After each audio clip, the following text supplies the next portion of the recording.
বড় বাহিনী আর সর্বোচ্চ শক্তিও ফেল মারে কিছু কৌশলের কাছে। যুক্তরাষ্ট্রের সব ধরনের সক্ষমতা থাকলেও ইরানের বিশেষ কৌশলের কাছে ধরাশায়ী হওয়ার সম্ভাবনায় নানা রকমের হাকডাক হুমকি ধামকি দিলেও আক্রমণ করতে ভয় পায় ডোনাল্ড ট্রাম্প, এমনটাই বলছেন আন্তর্জাতিক বিশ্লেষকরা। ট্রাম্পের বাহিনী বিশাল বড় হলেও খামেনির রয়েছে 4টি বিশেষ বাহিনী, যাদের গোটা বিশ্বই হয় সমীহ করে, না হয় ভয় পায়। কারা তারা? ভয় শব্দটা আমেরিকার পাশে বেমানান মনে হলেও বিশ্ব রাজনীতির মাঠে এখন বেশ বেকায়দায় রয়েছেন ট্রাম্প। প্রসঙ্গ যখন ইরান, তখন বিশ্বের সবচেয়ে আধুনিক অস্ত্র সম্ভারে সজ্জিত দেশটার বুকেও কাঁপন ধরে যায়। প্রশ্নটা খুব সাধারণ, এত আধিপত্য, এত প্রযুক্তি, এত শক্তি থাকার পরেও ইরানকে কিসের এত ভয় আমেরিকার? সে প্রশ্নের উত্তর জানানোর আগে চোখ বোলানো যাক যুক্তরাষ্ট্রের শক্তিমত্তার দিকে।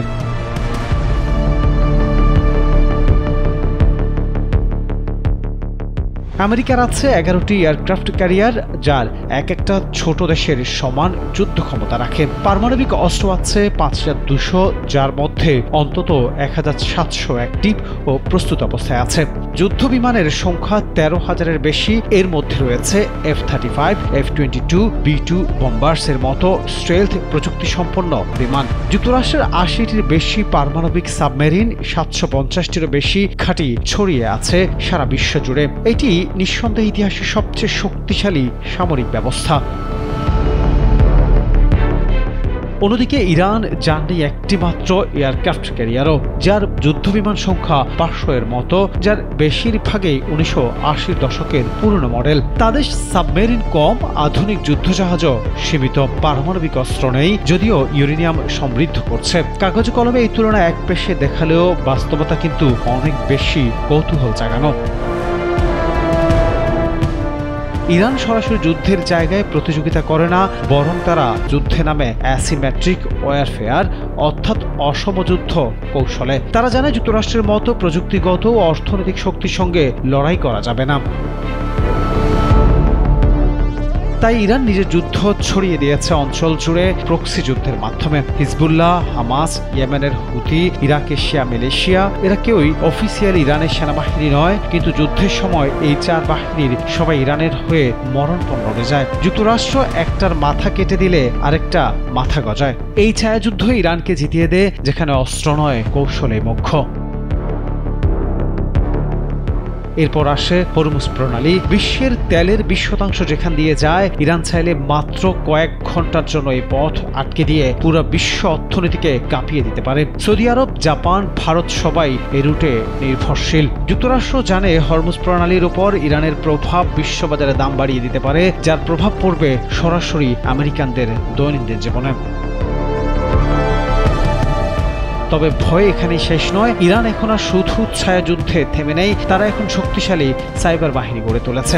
2010 সালের স্টাক্সনেট ভাইরাস দিয়েছিল আমেরিকা ও ইসরায়েল মিলে ইরানের নিউক্লিয়ার প্রোগ্রামে, কিন্তু সেই যুগ বদলেছে। এখন ইরানও সাইবার আক্রমণ চালাতে সক্ষম। তারা যেখানে দেশের বিদ্যুৎ ব্যবস্থা, পানি সরবরাহ, এমনকি ব্যাংকিং সেক্টরেও হানা দেওয়ার মতো ক্ষমতা তৈরি করেছে। এই যুদ্ধ হয় নীরবে, কোনো রণক্ষেত্র ছাড়াই, কিন্তু গভীর ক্ষতির সম্ভাবনা নিয়ে। সবচেয়ে বড় ভয়টি হলো ইরান হয়তো এখনো পারমাণবিক শক্তিধর দেশ নয়, কিন্তু তারা চাইলে খুব দ্রুত সময়ের মধ্যে পারমাণবিক অস্ত্র তৈরির সক্ষমতা অর্জন করতে পারে। এই অনিশ্চয়তা, এই মানসিক চাপ যুক্তরাষ্ট্রকে আগেভাগেই প্রতিরোধমূলক কৌশল নিতে বাধ্য করেছে। আরেকটি কারণ, যুক্তরাষ্ট্রের নিজস্ব সমাজ। 20 বছরের যুদ্ধ আমেরিকান জনগণকে ক্লান্ত করেছে। ইরাক, আফগানিস্তান কোটি কোটি ডলার খরচ করেও যে যুদ্ধ সাধারণ মানুষকে কিছুই দেয়নি, তাই তারা নতুন আরেকটি যুদ্ধ চায় না। আর সেই জনমতের চাপ প্রেসিডেন্ট ও কংগ্রেসের উপর সরাসরি পড়ে, এমনকি রাজনৈতিক আত্মহত্যার সংখ্যাও তৈরি হয়। সব মিলিয়ে যুক্তরাষ্ট্র জানে তারা অস্ত্র দিয়ে ইরানকে থামাতে পারলেও পুরোপুরি থামাতে পারবে না, কারণ ইরান যুদ্ধ করে শুধু মিসাইল দিয়ে নয়, যুদ্ধ করে অর্থনীতি দিয়ে, প্রক্সি বাহিনী দিয়ে ভূরাজনৈতিক দুর্বলতা চেপে ধরে। আর এই ভয়টাই সবচেয়ে গভীর। ধারণা করা হয় এসব কারণে ইতিহাসের সবচেয়ে বড় সামরিক শক্তিও ইরানকে নিয়ে দ্বিধায় পড়ে থাকে।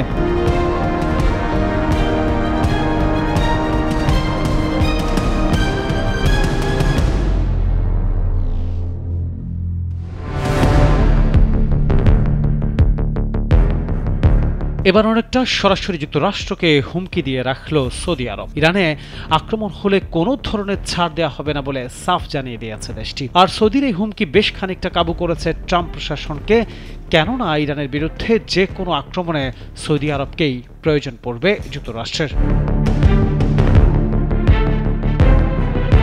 ওমানে ইরান যুক্তরাষ্ট্র বৈঠকের পর কোনো সমাধান না আসায় মধ্যপ্রাচ্যে দেখা দিয়েছে উত্তেজনা। যুক্তরাষ্ট্র চলমান ইস্যু নিয়ে সমাধান চায়, তবে তার আগে ইরানকে পরমাণু কর্মসূচি স্থগিত করতে হবে বলে সাফ জানিয়ে দিয়েছে ট্রাম্প প্রতিনিধি। অন্যদিকে ইরানও পাল্টা জবাব দিয়েছে। খামেনির প্রতিনিধি বলেছেন, আগে ইরানের উপর থেকে যুক্তরাষ্ট্রের নিষেধাজ্ঞা তুলে নিতে হবে, তারপর সব বিষয়ে আলোচনা। আর দুই দেশের এমন পাল্টাপাল্টি দাবি আর হুমকিতে অনেকে মনে করছেন এবার দুই দেশের দ্বন্দ্ব আরও চরমে পৌঁছাবে, যে কারণে সৌদি আরব সহ উপসাগরীয় অঞ্চলের দেশগুলো সতর্ক বার্তা দিতে শুরু করেছে। এদিকে সৌদি আরব সরাসরি ঘোষণা দিয়েছে ইরানে হামলা চালানোর জন্য যুক্তরাষ্ট্রকে নিজেদের আকাশসীমা ব্যবহার করতে দেবে না। সৌদির এই ঘোষণায় বেশ খানিকটা বেকায়দায় পড়েছে যুক্তরাষ্ট্র। অঞ্চলটির অন্যান্য দেশও যদি এমন ঘোষণা দেয় তাহলে যুক্তরাষ্ট্রকে নতুন করে ভাবতে হবে। যদিও মধ্যপ্রাচ্যের অনেক দেশেই যুক্তরাষ্ট্রের সামরিক ঘাঁটি রয়েছে, এই অঞ্চলের কোন কোন দেশে কত মার্কিন সামরিক ঘাঁটি আছে, তাদের সক্ষমতাই বা কেমন, চলুন জেনে নেই। যুক্তরাষ্ট্র কয়েক দশক ধরে মধ্যপ্রাচ্যে নিজেদের সামরিক ঘাঁটি পরিচালনা করছে। এই অঞ্চলে সবচেয়ে বড় মার্কিন ঘাঁটি রয়েছে কাতারে। এটির নাম আল উদেইদ বিমান ঘাঁটি। 1996 সালে প্রতিষ্ঠিত এই ঘাঁটিতে বিপুল সংখ্যক মার্কিন সেনা রয়েছেন। অঞ্চলটির আরও যেসব দেশে মার্কিন সামরিক ঘাঁটি রয়েছে সেগুলো হলো বাহরাইন, কুয়েত, সৌদি আরব ও সংযুক্ত আরব আমিরাত। এইসব ঘাঁটিতে সাধারণ সময়ে প্রায় 30,000 মার্কিন সেনা থাকেন, কিন্তু বড় কোনো অভিযানের সময় তা কয়েক গুণ বাড়ানো হয়। 2001 সালে আফগানিস্তানে হামলা শুরুর পর 2011 সাল নাগাদ মধ্যপ্রাচ্যের বিভিন্ন ঘাঁটিতে মার্কিন সেনা সংখ্যা বেড়ে দাঁড়িয়েছিল 1 লাখের বেশি। আর 2003 সালে ইরাক হামলার পর 2007 সালের মধ্যে এসব ঘাঁটিতে মার্কিন সেনা সংখ্যা দাঁড়িয়েছিল 1,60,000-এর বেশি। এইসব দেশগুলোর বাইরে সিরিয়ার ছোট ছোট 2-1টি ঘাঁটিতে প্রায় 2000 মার্কিন সেনা রয়েছে, যাদের অধিকাংশই উত্তর পূর্ব সিরিয়ায় অবস্থান করছেন। ইরাকে রয়েছে প্রায় 2,500 মার্কিন সেনা, যাদের একটি বড় অংশ থাকেন রাজধানী বাগদাদের 3য় ইউএস ইউনিয়ন বা ফরওয়ার্ড অপারেটিং বেজে। যুক্তরাষ্ট্রের সামরিক সদর দপ্তর পেন্টাগন সম্প্রতি বলেছে, মধ্যপ্রাচ্যের বিভিন্ন দেশে ট্রাম্প গত কয়েক সপ্তাহে সামরিক শক্তি বৃদ্ধির নিদর্শন দিয়েছেন। সেই অনুযায়ী ব্যবস্থা নেওয়া হয়েছে। গত মার্চে ভারত মহাসাগরের দ্বীপ দিয়াগো গার্সিয়ায় যুক্তরাষ্ট্র ব্রিটিশ সামরিক ঘাঁটিতে অতিরিক্ত 6টি B-2 বোমারু বিমান মোতায়েন করেছে পেন্টাগন। মধ্যপ্রাচ্যের দেশগুলো নিজেদের আকাশসীমা ব্যবহার করতে না দিলে এখান থেকে ইরানে দ্রুত হামলা চালাতে পারবে যুক্তরাষ্ট্র। যুক্তরাষ্ট্রের প্রতিরক্ষা মন্ত্রী পিট হেগসেথ বলেছেন, আমরা যে দিয়াগো গার্সিয়ায় বোমারু বিমান মোতায়েন করেছি সেটাকে কিভাবে ব্যাখ্যা করা হবে সেটা ইরানের উপর নির্ভর করছে। পেন্টাগন জানিয়েছে, তারা দিয়াগো গার্সিয়ায় নিজেদের সামরিক ঘাঁটিতে একটি ক্ষেপণাস্ত্র প্রতিরক্ষা ব্যাটালিয়ন আর প্যাট্রিয়ট সহ অন্যান্য আকাশ প্রতিরক্ষা ব্যবস্থা পাঠিয়েছে। প্রয়োজনীয় অন্যান্য উড়োজাহাজও সেখানে পাঠানো হয়েছে। মধ্যপ্রাচ্যে যুক্তরাষ্ট্রের সামরিক ঘাঁটির পাশাপাশি বিপুল ক্ষমতা সম্পন্ন 2টি উড়োজাহাজবাহী যুদ্ধবিমান রয়েছে। প্রতিটিতে রয়েছে কয়েক হাজার সেনা ও বিপুল সংখ্যক যুদ্ধবিমান।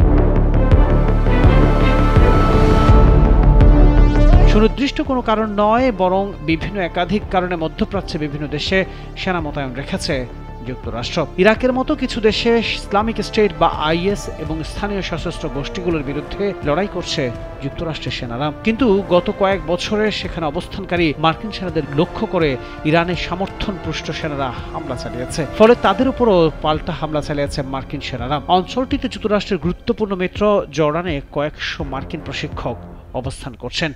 তারা বছর জুড়ে ব্যাপক মহড়ারও আয়োজন করে থাকেন।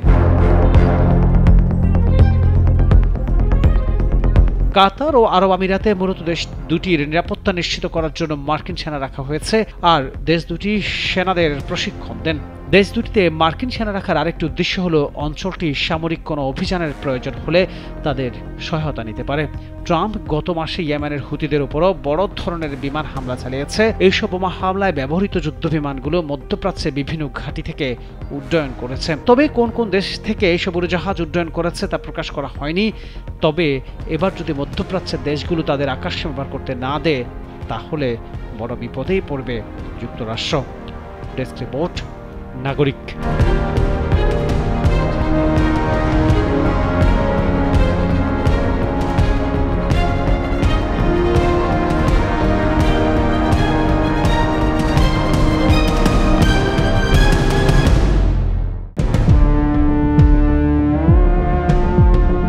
কাতার গেট নামের একটি দুর্নীতি মামলা এখন ইসরায়েলের প্রধানমন্ত্রী বেনিয়ামিন নেতানিয়াহুর গলার ফাঁস হতে পারে।